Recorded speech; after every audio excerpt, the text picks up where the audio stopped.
First things first, as the title states, this video is meant as a review of Resident Evil 4 Remake's recent VR mode. And everything I have to say about Resident Evil 4 Remake's VR mode, both the good and the bad, heavily relates to all of the RE series VR titles. It's also very important to understand that this video is not at all about whether these are good or bad games, or which ones are better than the other, but rather how well they were all each adapted to fit the VR medium. So just try to keep that in mind, and let's continue.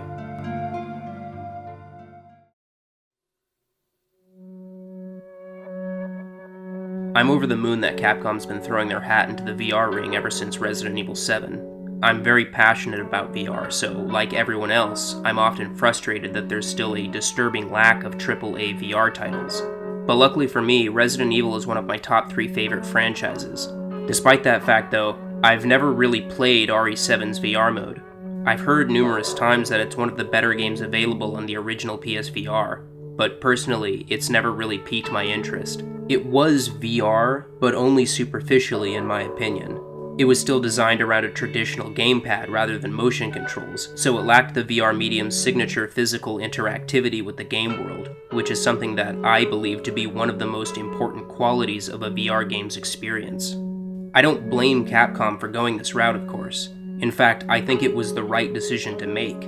At the time, the only option for motion controls on the PSVR was their outdated Wiimote knockoffs from the PS3 days, the design of which weren't originally intended to be used to mimic your hands in a virtual reality setting, unlike PSVR's competitors. For lack of a better term, they weren't real VR controllers. So I think it was perfectly understandable for Capcom to just do what they knew worked, instead of designing RE7 around a controller from such a heavily criticized era of gaming. But because of this, it never really captured my interest, and we wouldn't see what I personally consider to be a real VR game until almost 4 years later, with the release of Resident Evil 4 on the Quest 2. We'll get back to this game, I actually have a lot to say about it, but for now let's move on. As you'd expect, Village VR mode was a massive improvement over 7, obviously. It was designed around the PSVR 2's new Sense VR controllers, which means we finally got hands of our very own. Hands which we could use to interact with puzzles, grab and shoot your weapons, reload, pick up items, throw knives, throw bombs, throw hands. I'm like a wild animal when I get cornered. I'll punch you straight in the GABA. Swear on me mom. Swear on me mom, everybody. No, don't do it! Push buttons, pull levers, break boxes, have a drink, make a friend. Slap ass, man! Slap ass! Yeah, that. No, don't do it! Open drawers, open chests, insert keys, open your map. You know, to be, to inhabit the world RE7 only let you look at, to interact with the world like a human being does. These are the types of interactions I strongly believe a VR game needs to get right in order to be an immersive experience. To put it reductively, a good VR game. And Village does get them right. Mostly. Unfortunately, it's not all good. Village VR mode had its fair share of problems, the biggest problem being that the game had a bad habit of taking control of the player's hands away from them, and this happens constantly. You see, Village had a lot of animations, and I'm not talking about cutscenes. For instance, you know those times in Village where Ethan places his hands on a pair of doors and strains a little bit to open them?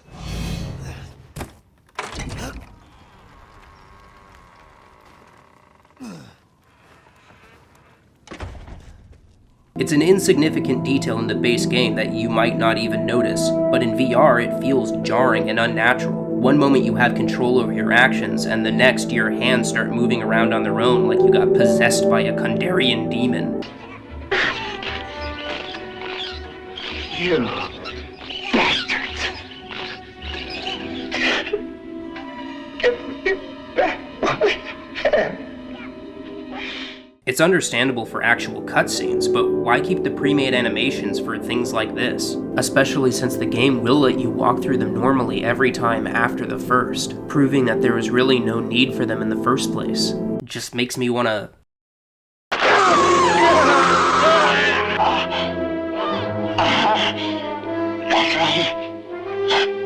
Who's laughing now? Or like when Ethan picks up certain key items such as the wine bottle. This animation of him examining it and rubbing his fingers should have just been cut in the VR version. It's unnecessary and jarring. Just let the player pick it up and examine it normally, like you do with every other item. The game asks of me to place my hands on the rim of this sarcophagus and push, but when I do that, rather than the lid sliding off as I push, it awkwardly and very noticeably transitions into a pre-made animation of Ethan pushing it off himself. Why do key items disappear from my hand the moment I grab them, only for the game to shove it back in my face? Doing that makes sense in the flat version, but is superfluous and immersion shattering in VR. It was already in my hands, just let me examine it naturally. Items will float to chest height in order to make them easier to grab, which is fine, but it only works sometimes. Half of the time, I either have to kneel down to pick it up, or bite the bullet and just press X. I don't understand the inconsistency.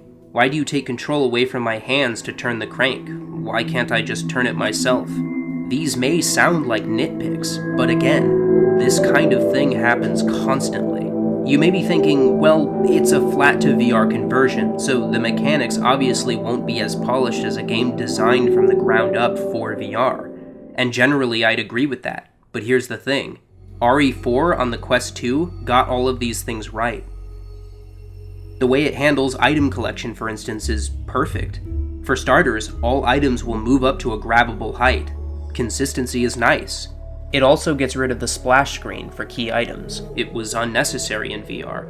And you can pick up an item, walk off with it, examine it all you want, and it will remain in your hand until you let it go, whereas Village will take it from you the moment you take 2 steps, regardless of whether or not you're still holding on to it, which again, may not seem like a very big deal, but it's constant and it just feels bad. That's the best way I can put it. It's a game feel issue. Plus, it's also a damper on the gameplay itself at times. In RE4, you can pick up an item, hold on to it, and place it directly where it needs to go without ever having to interact with a menu, which is great for speedruns, but that's not an option in Village. RE4 VR feels more polished than Village VR in so many little ways it's hard to form a list. Remember that sarcophagus? Well, here's how RE4 handled that.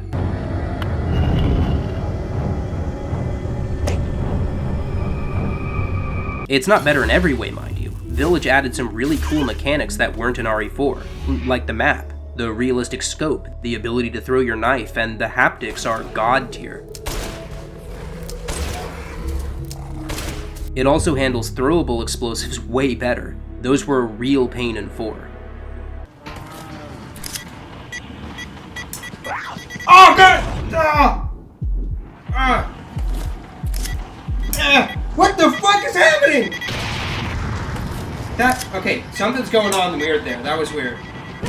I wasted 3 goddamn grenades. I'm an idiot.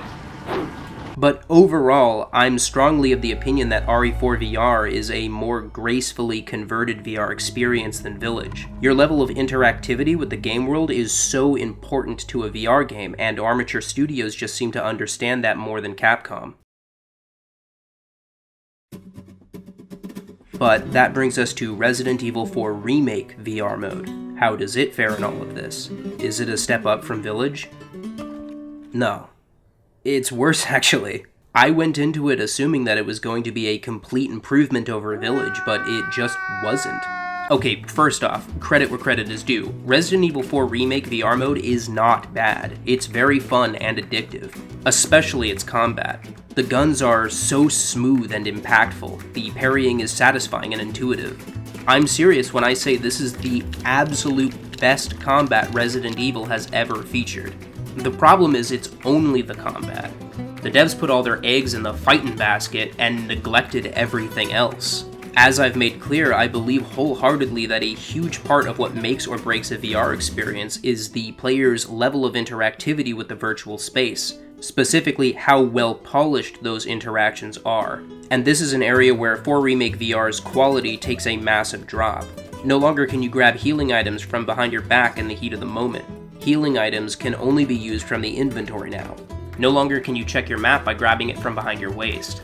The process to get to your map now is to hold down the trigger, hold up on the analog stick, then let go of the analog stick, which as you can imagine is cumbersome and kind of unintuitive. When doing puzzles, you first need to press X to enter an interaction mode, or whatever you want to call it. In the Quest 2 version, you just walk up and start touching it. It's the simple things that 4 Remake seems to have a hard time with. Here's opening a drawer in RE4 Quest 2. Here's opening a drawer in Village VR. And here's opening a drawer in 4 Remake VR mode.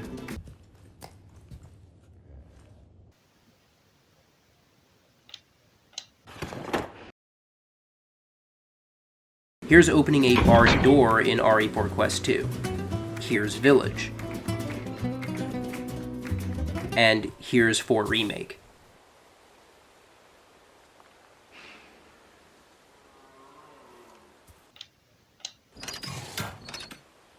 Here's keys.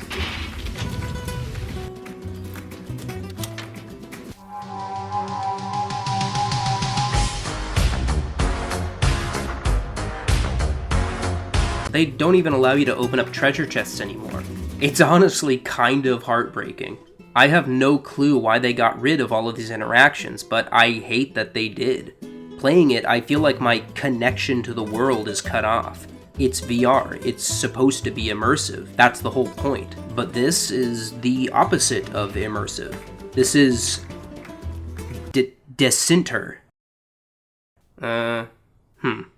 I praised 4 Remake's combat earlier, and while I do think it's fantastic, it's not always ideal.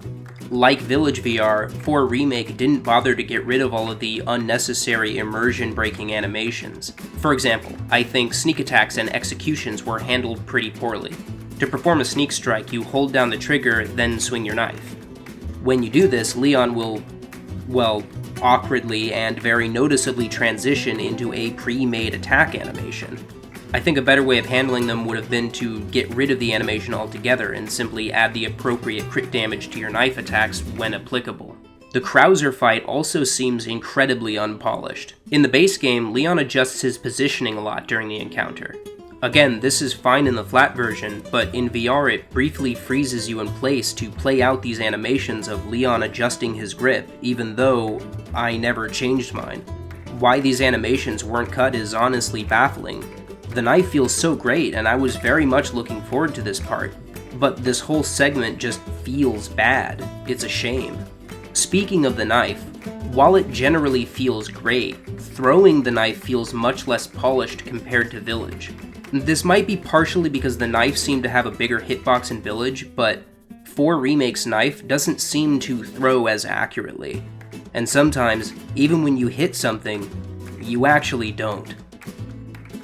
In the base game, whenever Leon is set on fire or attacked psychically, he'll react to it and will be vulnerable for a moment. But in VR, it just makes you constantly drop your gun. It's incredibly aggravating. I understand that you're not supposed to be able to attack when this is happening, but it would have been much nicer to have just disabled shooting, not to constantly make your gun go. The physical action of throwing a harpoon is a difficult thing to get right in VR. So instead of doing it right, Capcom designed it so you just hold down the trigger and let go. Compare that to Armature Studios, who went through the effort of creating and programming this sick-ass harpoon gun for the sake of preserving immersion. Why does the snake do this when I pick it up?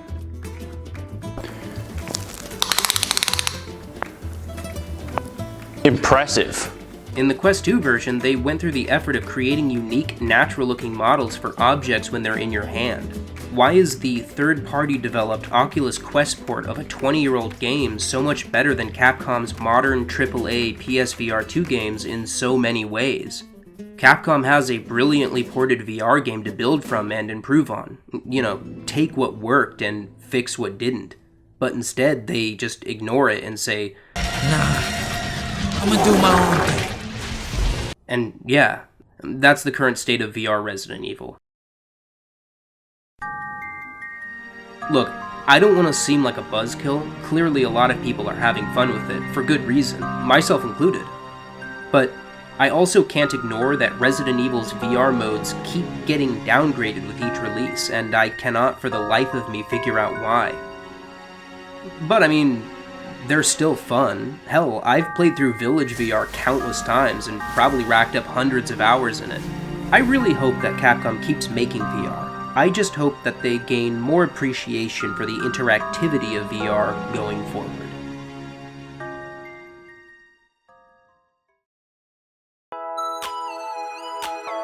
Hey there! You made it to the end of the video. That's really awesome. This is the first video on this channel, so I was honestly worried you'd click off because I rambled too much. So hopefully you agreed with the things that I've said, and if not, thanks for hearing me out to the end anyway. Maybe like the video if you agreed with my takes, or dislike if you didn't. And please, let me know what you think in the comments below. Bye!